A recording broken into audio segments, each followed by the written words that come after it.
বরিশালের ২১ প্রাথমিক শিক্ষকের বিরুদ্ধে গ্রেফতারি পরোয়ানা জারি। বরিশাল ৫ নির্বাচনী প্রচার ক্যাম্পে এগিয়ে ধানের শীষ হাত পাখা। বরগুনার তালতলীতে এসএসসি পরীক্ষার্থীর ঝুলন্ত মরদেহ উদ্ধার। পিরোজপুরে নিখোঁজের ২ দিন পর শিশুর বস্তা ভর্তি লাশ উদ্ধার, চাচা সহ গ্রেফতার ৪। মুলাদীতে স্কুল ছাত্রের ঝুলন্ত লাশ উদ্ধার। হালিমা খাতুন বালিকা মাধ্যমিক বিদ্যালয়ের প্রধান শিক্ষক সহ ৫ জনের বিরুদ্ধে গ্রেফতারি পরোয়ানা। পটুয়াখালীতে বিএনপিতে যোগ দিলেন আওয়ামী লীগ নেতা।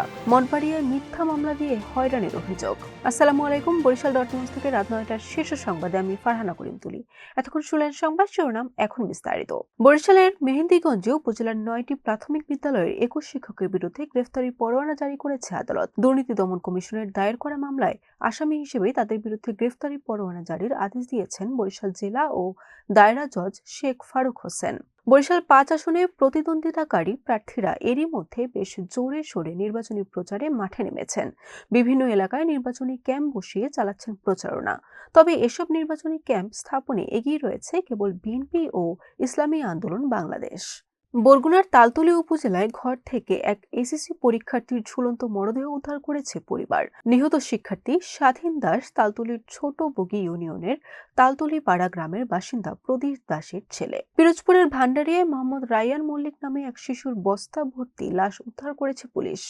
সোমবার দিবাগত রাত ১২টার দিকে প্রতিবেশী এক গৃহস্থের গোয়াল ঘরের গাদার ভেতর থেকে শিশুটির মরদেহ উদ্ধার করা হয়। বরিশালের মুলাদীতে জৈতি মুনি নামে এক স্কুল ছাত্রীর ঝুলন্ত লাশ উদ্ধার করেছে পুলিশ। গতকাল মঙ্গলবার রাতে মুলাদী পৌর সদরের বেইলি ব্রিজ এলাকা থেকে লাশটি উদ্ধার করা হয়।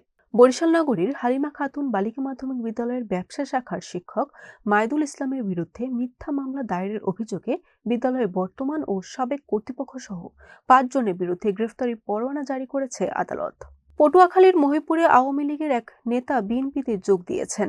তিনি হলেন মহিপুর থানার আওয়ামী লীগ কমিটির যুগ্ম সাধারণ সম্পাদক মোহাম্মদ রুহুল আমিন দুলাল। মঠবাড়িয়ায় একটি ছাগল নিয়ে পূর্ব শত্রুতার জেরে পিরোজপুরে সুমন মল্লিক নামে এক ব্যক্তিকে মিথ্যা মামলায় হয়রানির অভিযোগ উঠেছে মারুফা বেগম নামে এক নারীর বিরুদ্ধে।